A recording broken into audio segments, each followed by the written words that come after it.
Other peoples have risen up to defend their rights, their dignity, and their democracies. In just the past half-century, we've seen them do it in Poland, South Africa, Lebanon, South Korea, Ukraine, East Timor, Serbia, Madagascar, Nepal, and beyond. So here's the defining question of the American decade. Why hasn't a resistance movement materialized here? The second Trump administration has already defied court rulings in roughly a third of all cases decided against it, according to the Washington Post. It operates less like a government and more like a national extortion racket, weaponizing federal power to strong-arm universities, law firms, and corporations.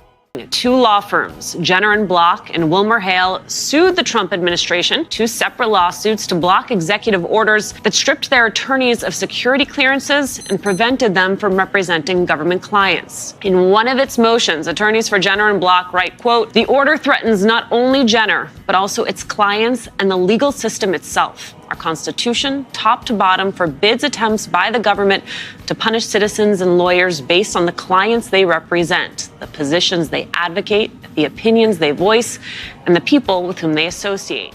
It has politicized the Justice Department into a tool of partisan vengeance and turned ICE into a sprawling paramilitary force with virtually unchecked authority. In recent weeks, we've seen confrontations with immigration officers escalate across the Chicago area, sparking fear and outrage. Federal agents detained this young man outside a Walgreens and pulled this woman out of a car near a school. DHS accused her of stalking an ICE vehicle. They don't have a warrant. And this video shows ICE agents slamming a man to the ground. He was carried away on a stretcher. It has treated the Constitution as a nuisance, trampled democratic norms, curtailed civil liberties, and rolled military vehicles through the streets of the Capitol. It flirts openly with fascist imagery and flaunts its autocratic ambitions. As David Brooks argued in The Atlantic, in his essay, America Needs a Mass Movement. Now, without a powerful, organized, and nonviolent popular movement, America could sink into autocracy for decades. History shows us what's possible. In the 1980s, the People Power movement in the Philippines toppled Ferdinand Marcos after more than 20 years of dictatorship. I witnessed that uprising myself in 1986, now known as the EDSA Revolution, as millions of Filipinos, armed with nothing but faith and courage, reclaimed their democracy. Marcos fled into exile in Hawaii, though the family eventually returned. Today, his son, Ferdinand Bongbong Marcos Jr., is president. A reminder that even victorious revolutions require eternal vigilance. Our ground. We kneel in front of the tanks. We invite the military to join us in our struggle to free our people. Over the next 2 days, a steady stream of military and political defections from the dictatorship occurred.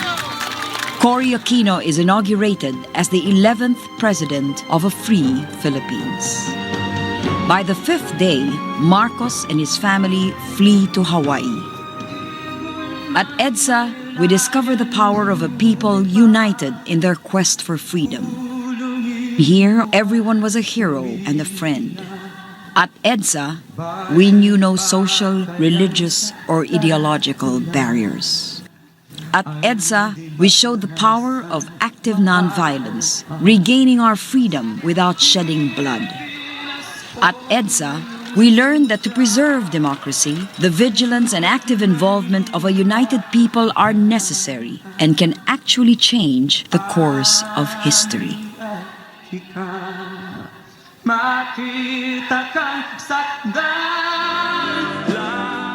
As Erica Chenoweth and Maria Stephan documented in their book, Why Civil Resistance Works, The Strategic Logic of Nonviolent Conflict, nonviolent movements between 1900 and 2006 were more than twice as effective as violent uprisings in achieving their goals.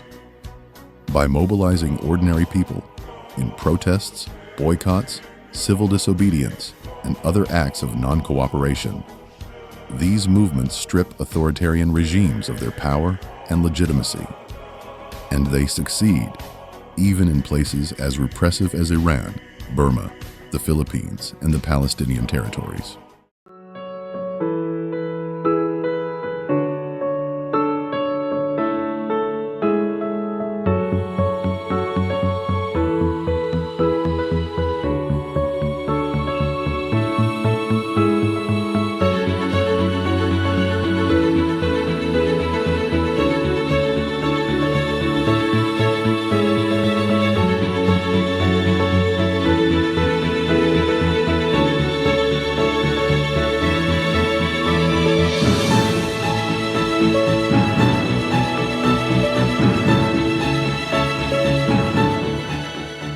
So again, why hasn't America risen? Perhaps timing is everything, and perhaps that time is now.